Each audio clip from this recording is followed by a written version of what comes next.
Hey guys, Captain Orlando Muniz here with Nomad Fishing.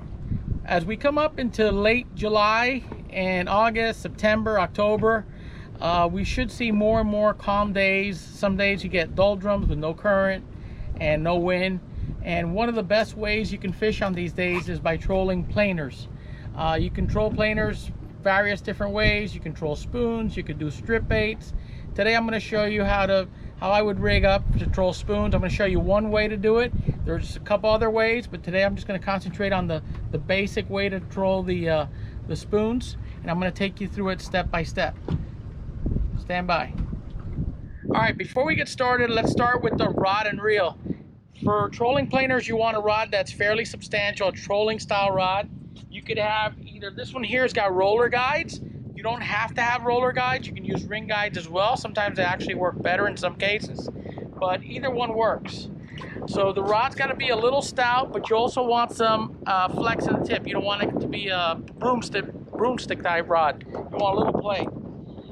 You also want a heavy duty reel. Could be a metal frame reel, or in this case I'm using a Shimano TLD20 2-speed. The 2-speed is nice. Sometimes it does help. I load mine with 80 to 100 pound braid. This is a 100-pound braid here, which is actually the one I prefer. The line is also marked. There's two floss marks on my main line. There's one at 150 feet and one at 300 feet. That is because the lines have to be set at those distances. That's just how I do it. You could set yours a little different. But for as a general rule, I do 150 on one side and 300 on the other. The one that's set at 300 is usually the smaller planer, and I'll get into that in a minute. That's a number 4 planer. And the shorter one, it's set at 150. That is your number 8 planer, the short planer, which goes down a little deeper. There was also another video where I showed how to make these floss marks. So I will put a link to that video in the comment section if you haven't already seen that. But it's really important to have your line pre-marked ahead of time. So from your main line, you're going to end in a double line. I use a spider hitch. You can use a bimini twist. There's the knot there. So I like to double the line and then go to a heavy duty ball bearing swivel. At least 200 or 300 pound test should be sufficient.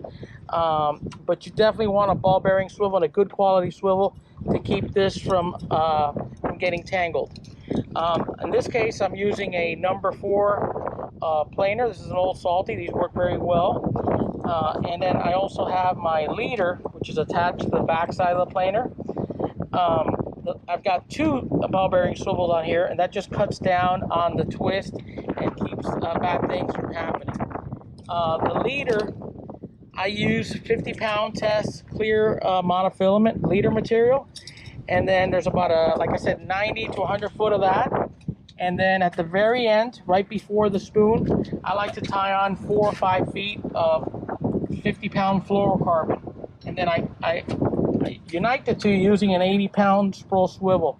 Okay, this is small enough, but it's still good enough that it actually cuts down on a lot of your twist. And then finally, on the very end, I like to tie a loop knot so that the spoon has greater action and is allowed to swim a little more freely. In this case, these spoons come in a lot of different colors. This one here just happens to be green, but they come in blue, red, silver, you name it. This is a drone 3.5, by far the most productive spoon out there. Like I said, you could also fish strip bait, you could fish ballyhoo on this. Today we're just going to be talking about the spoons, okay? The idea is the same. And like I said, in the future I will show you some other ways to fish the planer. Today we're kind of sticking to the basics, all right? Let's get out on the water and put it out and show you how it goes out. All right, before you throw your spoon in the water, you want the boat going at about 5 to 6 miles an hour. For a spoon, that's pretty much your normal speed. Sometimes you may have to adjust for the current. So you're going to take your spoon and make sure you get it away from your outboard so it doesn't tangle in the outboard.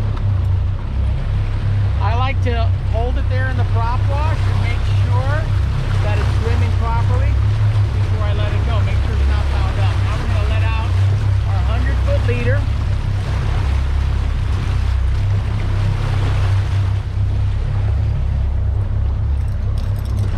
have our 100-foot leader out. There's your planer going back to the spoon. There's your main line. This is going to go in the water, just like so.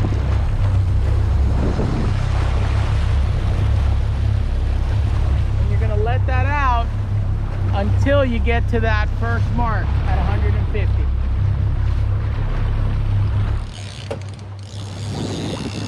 So we're going to start letting the line out until we see that first mark. Remember, the first mark is set at 150 feet.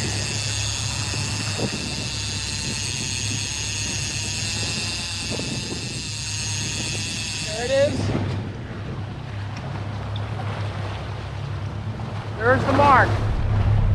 All right, so we're at that mark. That mark is set at 150 feet. If we're fishing 2 planers, we would normally set this one out at 300 on the smaller number 4 planer, and we would set the other one out at 150 feet on the number 8 planer. Well guys, there you have it. I hope you found the video to be interesting and informative, and I hope this fall it'll help you put a few extra fish in the boat. Don't forget, if you haven't already subscribed to the channel, go ahead and do so. It'll keep you in the loop for future videos. Also, I wanted to thank everybody that has subscribed. Our channel's over 200 subscribers already, and we're quickly approaching 300. Thanks to all of you that have made it possible. Hope to be bringing you some new videos here very soon. Thanks again, and tight lines.